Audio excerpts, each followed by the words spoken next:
Um,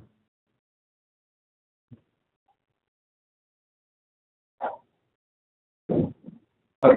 Well, thank you for joining us again for another seminar on HPC. Today we have another seminar on Linux. So this week we had a long introduction about what Linux is, and I'm assuming that you have already seen the previous seminar or the slide. So today we are going to emphasize on the Unix command line. Sorry. And so let's get started. Wait, we can share my.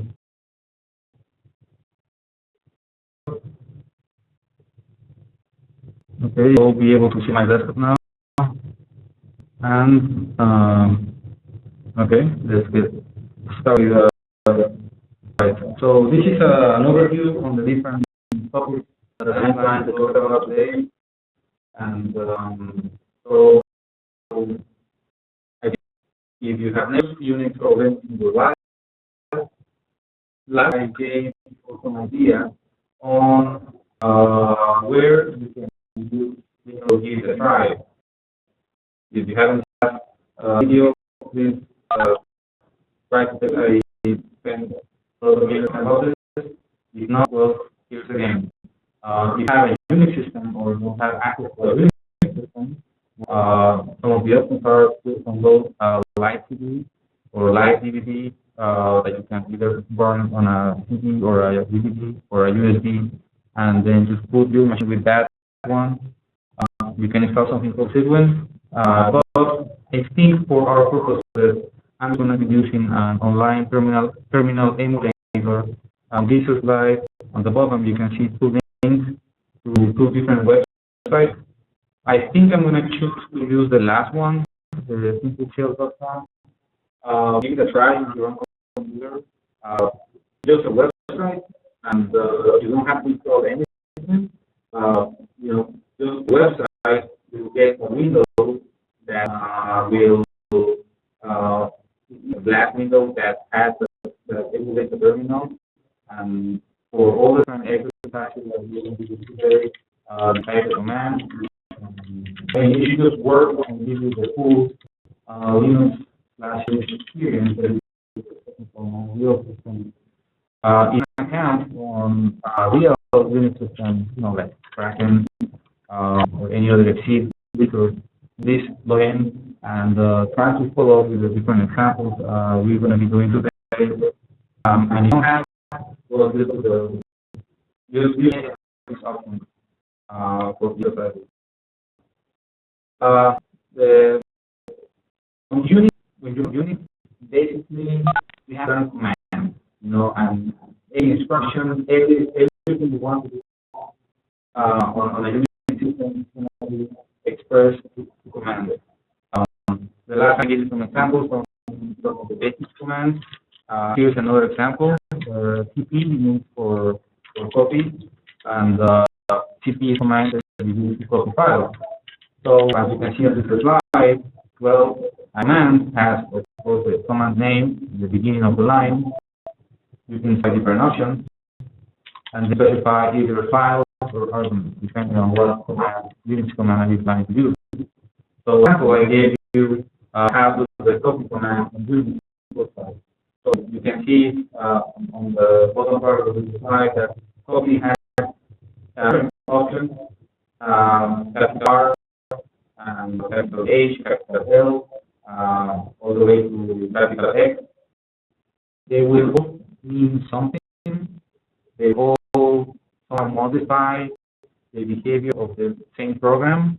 The copy is meant to just copy files, right? So, but see that most of the Unix commands, you can always tweak the performance, how they behave, how they work. Sometimes there is a reason for it, and sometimes you want to learn what are the options. Otherwise, you can just kind of like ignore it, and just worry about it until you have it. And going back to the example of the copy command, well, So there are many options. And also you have to get yourself on the to understand what the documents mean. And in the case of the copy command, so you will need to specify a full file and then a private file. So in this particular example, it takes two arguments or files. Source file and other file. Our commands in Unix. Well, actually, commands can be different things. Because the intuitive idea that is just an executable. An executable that comes with the operating system, one of the different functions of the that comes with this operating system. Remember that on the previous seminar, Unix, I explained to you, how the Unix operating system is built and the different components about it. So, in a Unix command is one of those different tools that comes with the operating system that makes the whole Unix operating system. So, as an example, we have the date command. So, if you have a open terminal for use, one of the Unix emulators, one of the Unix terminals in front of you, just date on the command line, and you see. Actually, let me do it. But there are no doubts.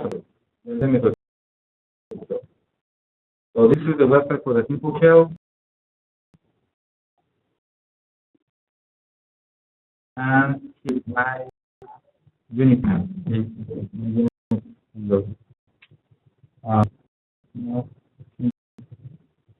It's not too big. Let me make it big enough that I think this is too big. Let me do it again.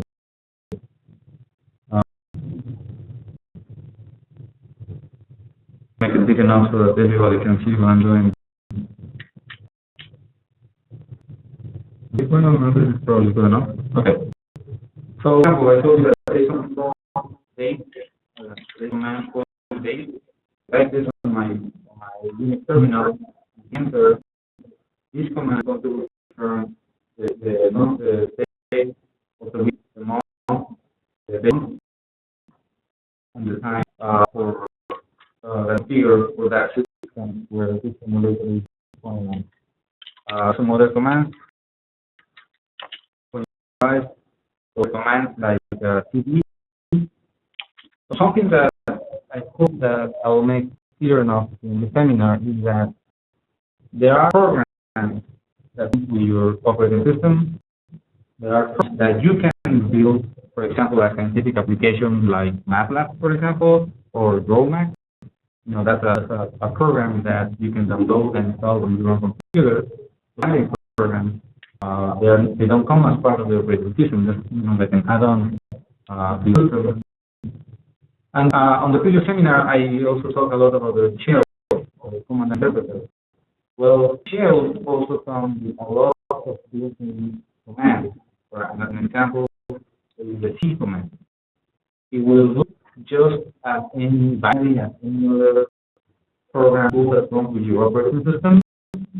But it's actually part of that command is actually part of the command interpreter. In this case, I use that. And last time I told you about there are different shells that you can run, and they are all very much alike, but still have different. So maybe some built-in commands that available on certain security systems, but not in another one. CD. If I go back to my terminal, I can type CD, and run. I can do slash. Remember the slash points to the root of my file system, the file system into this directory, and then type something like another command called ls, and you can see that the root directory of this machine, what is actually running, there are a lot of different directories on the directory. In general, the directory will like regular, and I won't spend any time doing to tell you what inside at some point, especially when you want to build a program, it's important to see some of the directories, and if you're a system administrator, you definitely want to understand the purpose of this subdirectory. I think probably on another seminar, I think I called an advanced seminar on Unix, which is going to be happening sometime next year. We'll probably spend more time talking about each of these directories and why we do not know what they mean or what they are for. Well, they are just subdirectories, so we won't worry about them that much. Going back to what commands are available, well, there are also shell programs and shell functions. As I said in the previous seminar, the biggest feature for Unix is that the shell, the command line interpreter to any command, the shell allows me to do programming. So I can write some simple shell programs to automate things, and this can in these programming languages I can also define functions, and I can just execute them as any other binary or any other program. And I'm free to write whatever program I want. And this is so important that actually next week we will be starting now. We are going to be starting another seminar on just programming. How do you do programming? That's actually something very powerful. Doing a compiler, and there are some icons that you are using a shell program sooner or later, especially so we start doing heavy work. We'll start to appreciate the power from shell programming. Because, that's another command that can be available in the system. And then the last entry on this list is an alias. So it happens that all the Unix commands, they have names, right?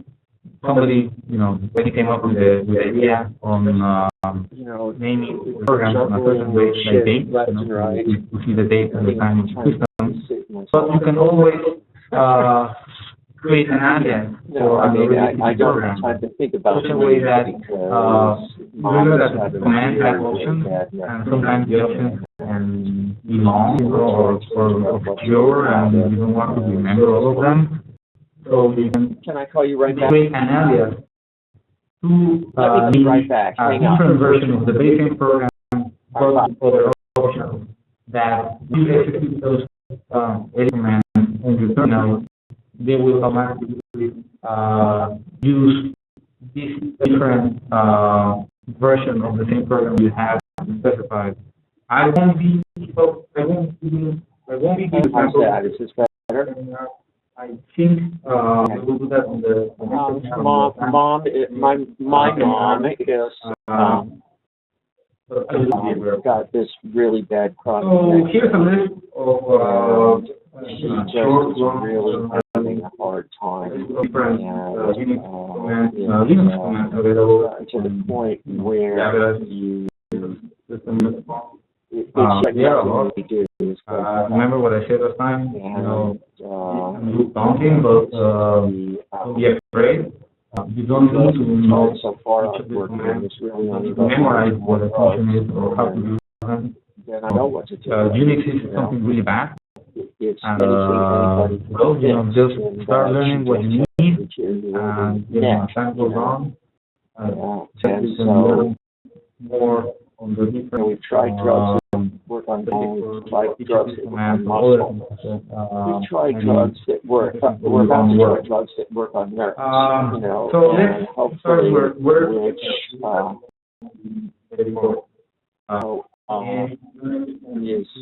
going to hopefully this will work. I don't know.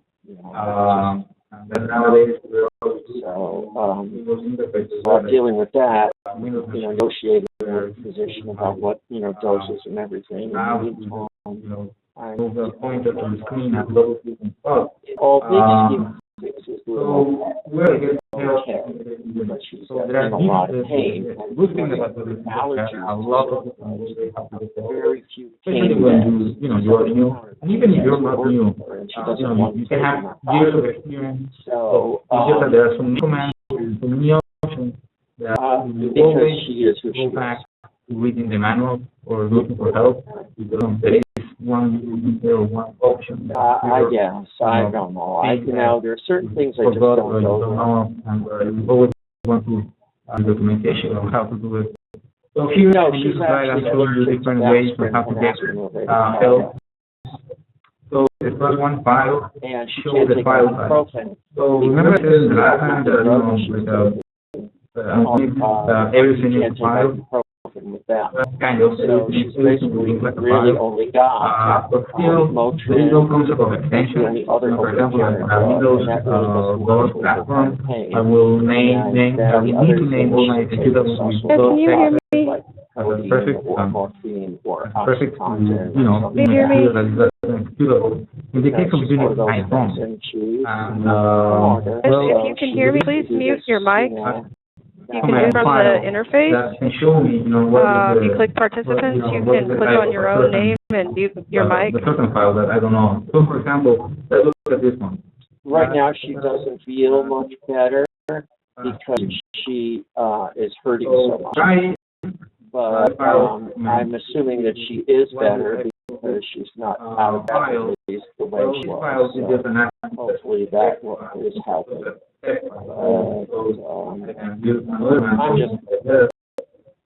I'm frustrated with her because once again, whenever she gets like something, she turns into this Terry, other can you person hear me? where you can't really deal with her.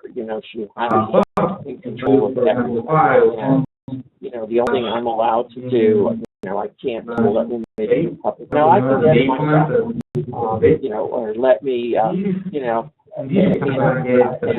so the only thing I'm allowed to do because she cannot do it is change the bandage. Some details about it, So that's what I do. That's exactly it. I just say, okay, fine, be that way. I'm done, any file. You have time. This is one of the, she gets it, see, Like date. I don't know where it comes So from, if I date the command, but she that feels is that she what has is to be in control of everything in her life. I can date, for example, or teaching has a compiler. I mean, the people who have some seminar she has to on do C programming, everything so herself, we'll show you more on how to and use other the C people aren't allowed command or the to C do compiler. I'm sorry. there's something about it, I don't know exactly what it whenever is. I invoke the C compiler, She the just C compiler that is going to be executed is going to be in user being and she gets into this mode where else, it's you want to do, and it doesn't matter what you are reversing like crazy. It's So almost like she's signaling. for everybody else, if you can, please mute your using them, I don't know. and how can you make sure that the mics are turned off for everybody else? Sorry, it's pretty frustrating actually. Yeah. So,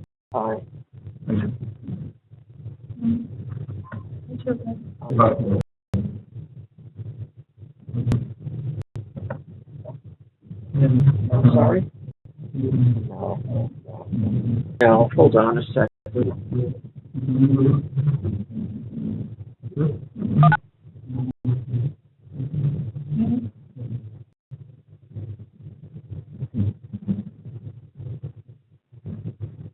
All right, I hope that's better.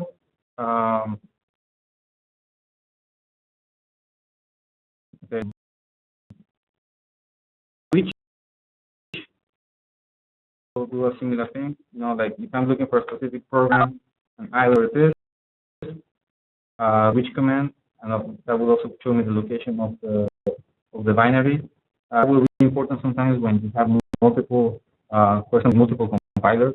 Sometimes you're not sure on which version you're using. this is an interesting program.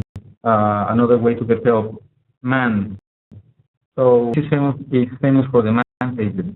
So remember, I've been using commands like date. That's a command that we have used a lot. So if I do man and date, well, that will actually show me the manual for how that program works.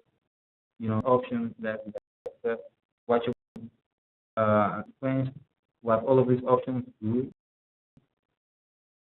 The extent, so the best documentation for any command is the end pages. Uh, Sometimes it's not as helpful, but with the time, once you become an experienced Unix user, well, you see that that these are very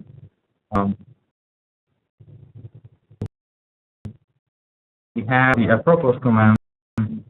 So remember there is a huge list of commands available.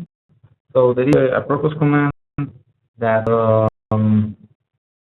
will, for example, like if I type current, and Unix not only comes with commands but also comes with like C library, and there are like C functions for programming. So when I get a purpose command, that will go to all the man pages and return all the different entries for anything that has the word time, like we can see in this case. So I can do something similar like purpose this. Oh, sorry. And also will show me all different entries available on the man pages. So sometimes that command is very helpful to locate something that like you forgot about. You have an idea, and a purpose can give you an idea where to go. Another thing on how to get help is the info command. That is available for every command. This is something that we comes with the GNU project. So I believe this will be specific for Linux, so you won't find this on Unix. Oh, sorry. Let's open it again.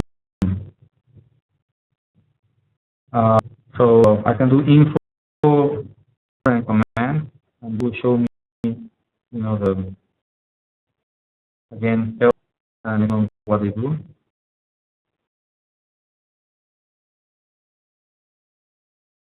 So what is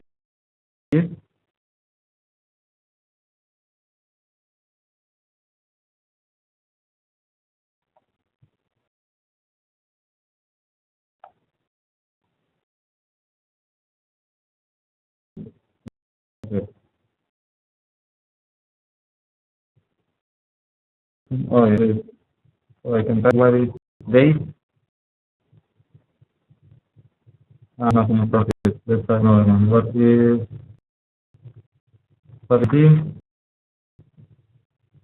what is time? Okay. So the what is also can show some brief description of a certain command.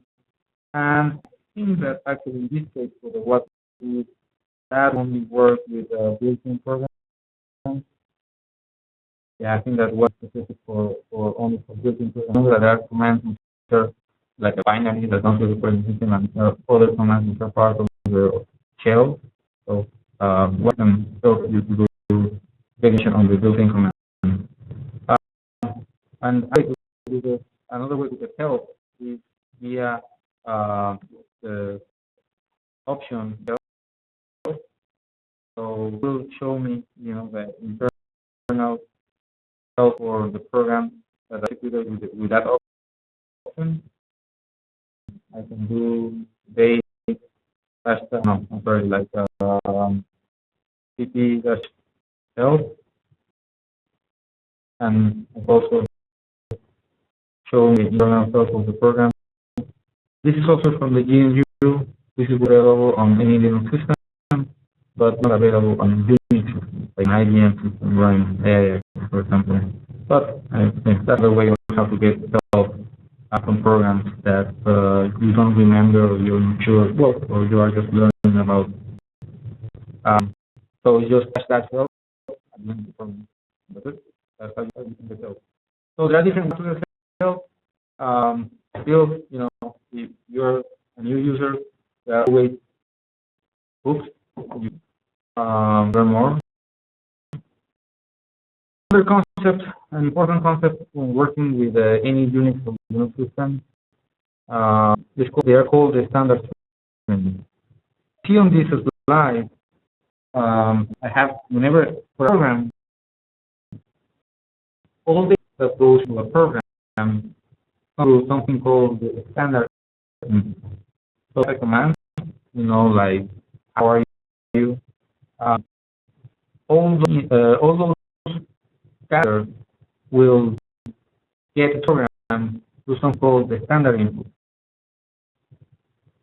Program does something, something either the input or just because I got it executed.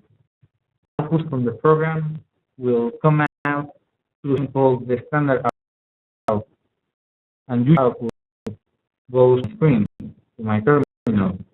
So usually whenever I say we want to execute the program, everything typed on my keyboard will track the standard input to the program. Once it executes and produces results, all the output from the program will travel to the standard output, and will eventually get to the terminal. Also, the program generates something called and generates output that goes to a different screen, the standard screen. So sometimes things go wrong, right? Sometimes there are errors. So the way things work in Unity is that whenever you execute the program, if everything all goes to the standard output, something goes wrong, then all the output goes to the standard error. So it's important, especially when we start to do pipelines, or when we start to do redirection. I believe today about redirection. Maybe I won't have enough time to talk about. I'm going to talk about pipelines, but I don't think I'll spend much time for the redirection. I think I'm going to get the next seminar to show you how to play with the inputs and outputs of different programs. But I want to keep you that in mind, that usually there are two outputs, one is standard output, one is standard error. There might be some output on one or the other depending on so. And I just said something about pipelines, right? So for what is going to happen, as you can see on this slide, is that from the key generates some input, some input that goes to my first program number one.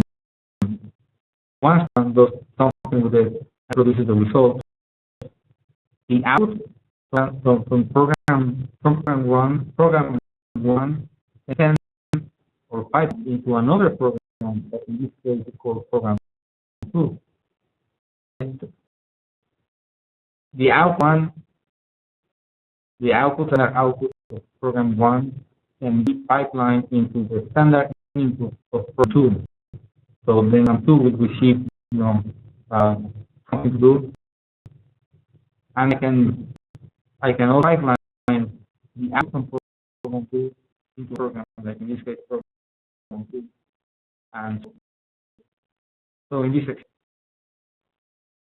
select something in the keyboard that goes to the program 1.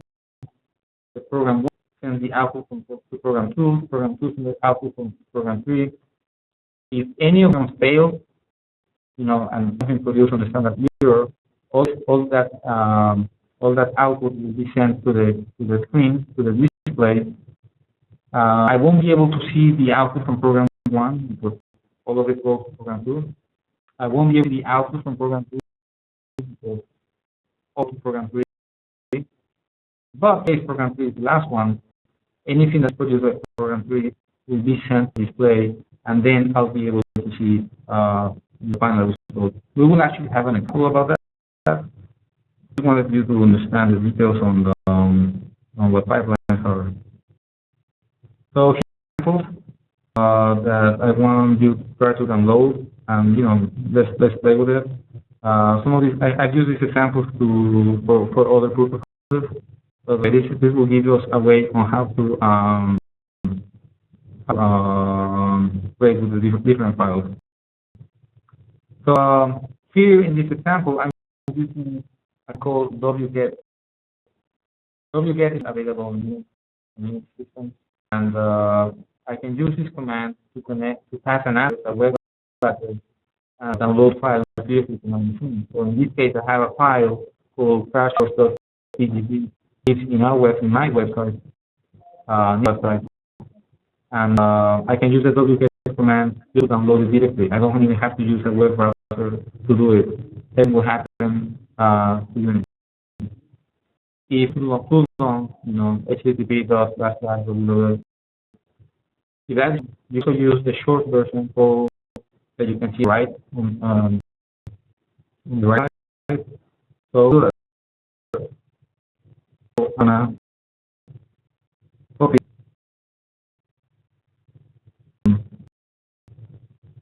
Then let me restart my session.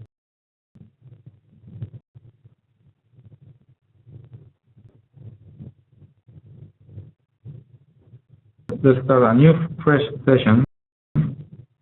I like this emulator because you can actually get an interconnection. I had the impression that we were able to right, well, it doesn't work. Paste thing, but anyway, it doesn't matter. Let's try this way.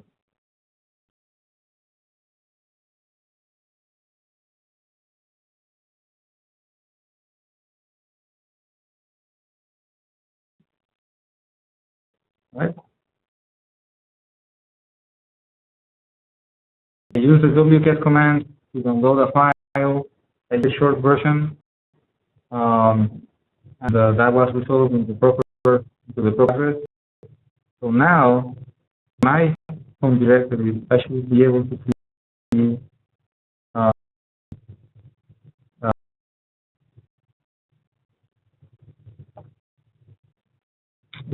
Actually, this is not what I was expecting. Because this is supposed to be in crash.pgp, so actually let's fix it. So well, this is going to help us learn some other things. So actually we should be able to sample to use some of the files. Remember that we talked about this program. So let's use files to see what program that I just downloaded. Well, the way I downloaded this program is this archive for testing purposes. It was downloaded with the wrong name, so I'm going to fix that. So now I have a file called 6OLEH, and if I use the file, I can convert it as in compressed data archive, so I rename it. So I can use the command to see that there is a file there, and I'm going to change how to change the name. Well, for example, I can use the move command, mv, and mv will accept two parameters. Will be the health, will accept the source and destination. So let's do that. So move 6, and then I say that this is really cool crash course. So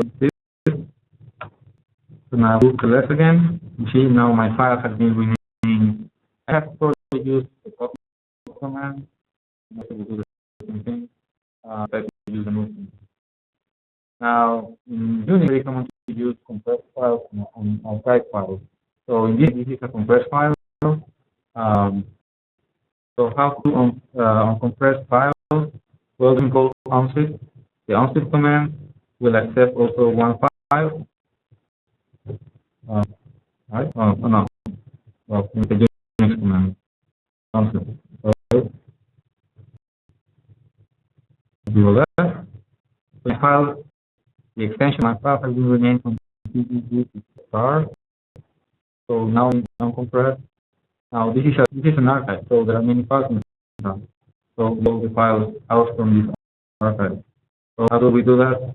Well, there is a tar command that will process this type and get all the files from inside.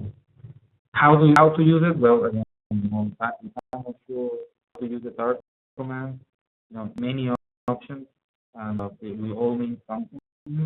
But in our case, we want to extract, and we specify which is the file that we want to use. So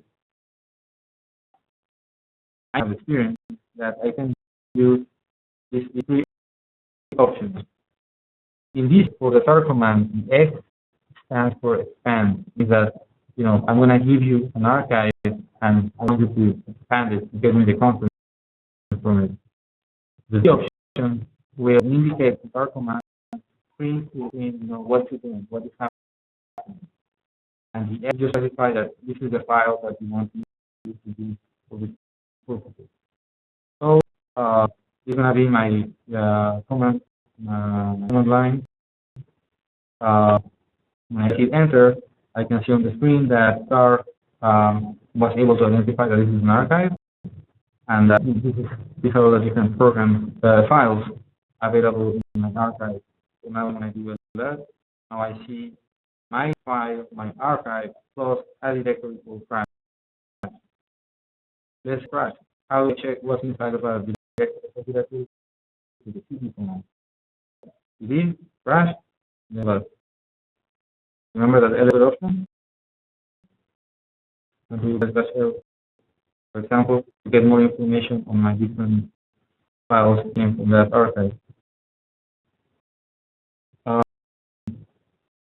Okay, let's go back to the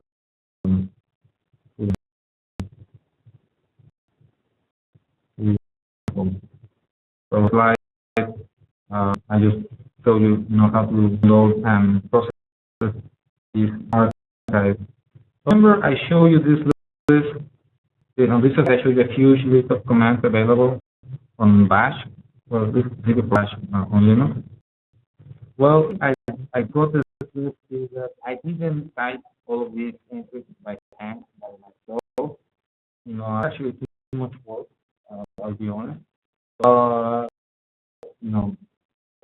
About Unix, I'll try to find a smart way, a quick way, a little way on how to create this without having to work too much. So how do that? Well, here is a list of the if commands I use to do it. So let me show you.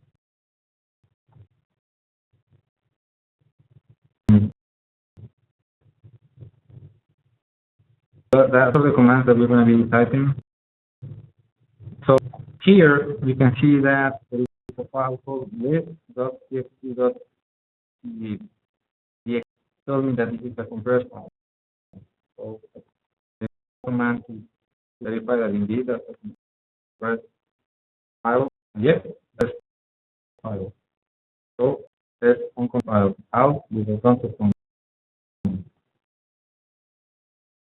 the extension .vg has been gone. So when I ask, so what type of file is this? Oh, this is a text file. If you want to see the contents of it, I can use a command like left, and the name of file, this.list, and this is of my file. So you can see on the left, this is the command that I want for my slide, and then in case, well, there is a description on what each of these commands will do. But this text file, although the contents for what I need, the list of commands, we also have a description which I don't need for my slide. So can I retrieve the first column, which contains the name of command? So as I show you on this slide, so I'm using another little program called head. So this, the list.txt, that's a huge file, right? It's a pretty long file. So if I have a very big file, I can use a command called head, which was the beginning of my text file, or I can do tail, which will also show me, for example, the end of the last. The first will be the first 10 lines, the other one will show me the last 10 lines. And of course, I can always play with the behavior and change how many lines do I want to see. And this is helpful when you're using long files. So what I do in this case? So in this case, when I type this command, it won't work.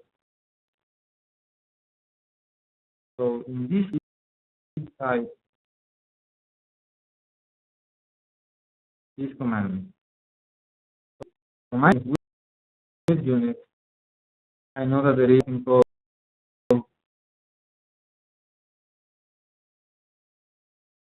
called cut.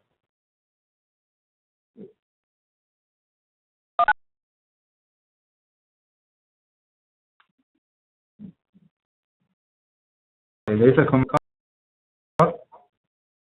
I know that it accepts -d. I need to pass an argument for this option. And there is another option for this command for /f,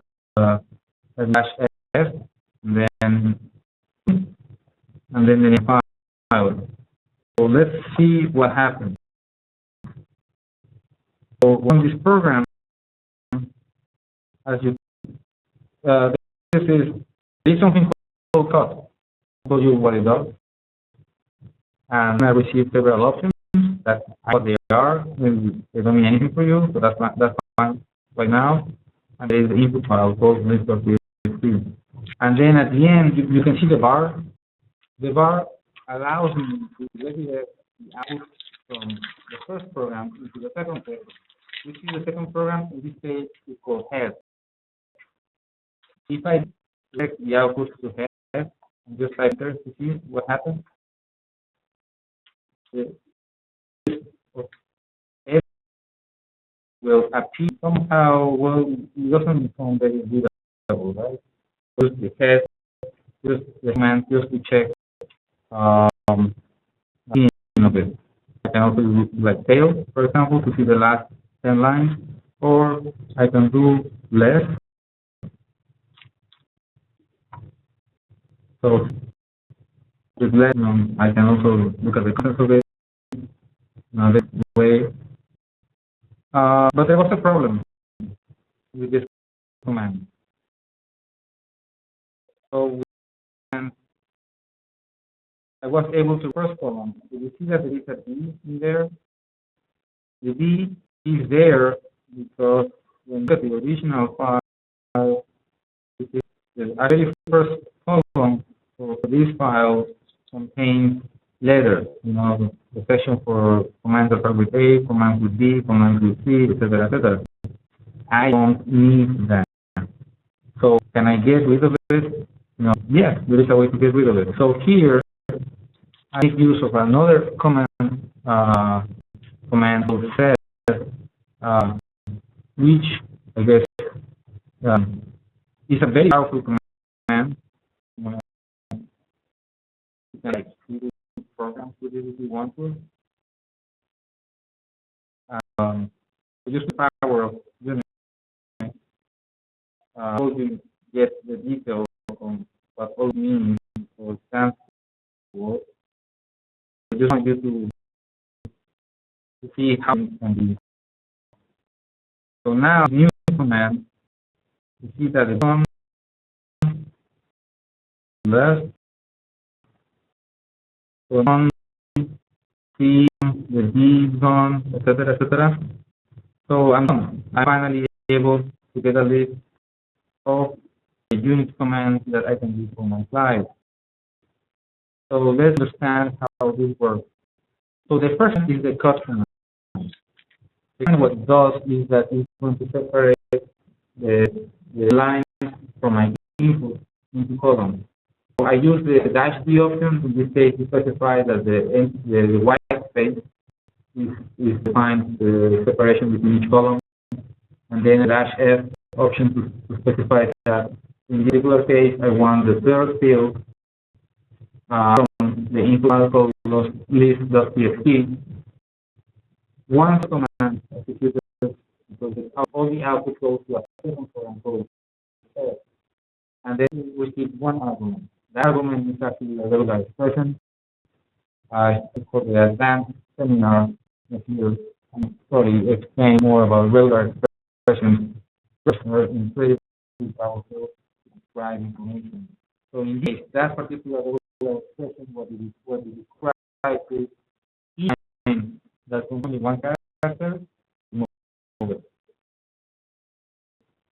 So that's going to part all the outputs from the customer, and it sounds like an A, B, C, just the only letter is going to move. And then there's another bar that will pass that output into another program. In this case, is the less program. But I can do, for example, like less, which is another text file. So that's how it works. So, one of the biggest powerful aspects from any Unix system is that there's a lot of small commands sent together, bundled together, all these programs, and do something more powerful, something more incredible. Let me see. Yeah, that session is done.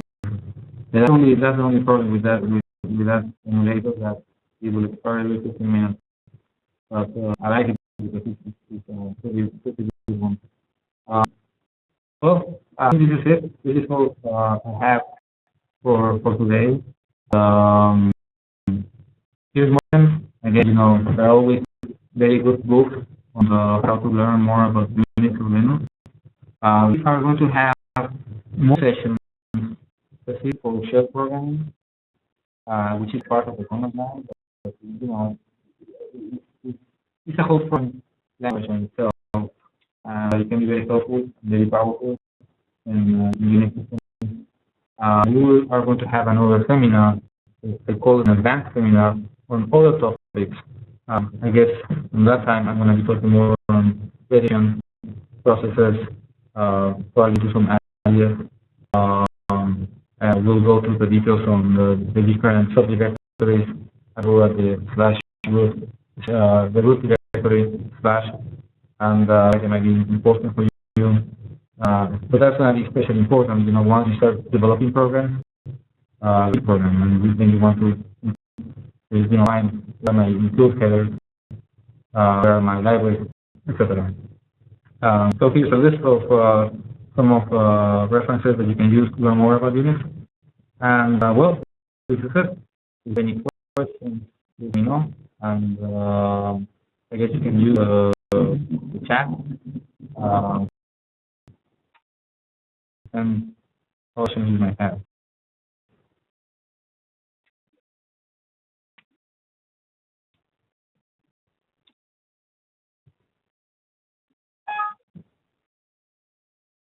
All right. So I make this slide available later, and I think this video will also be available. If you have any questions, you can always contact us. My name and email address is on the I usually send before the seminar. I guess this is it. Thank you, and see you next time. So you can stop the recording.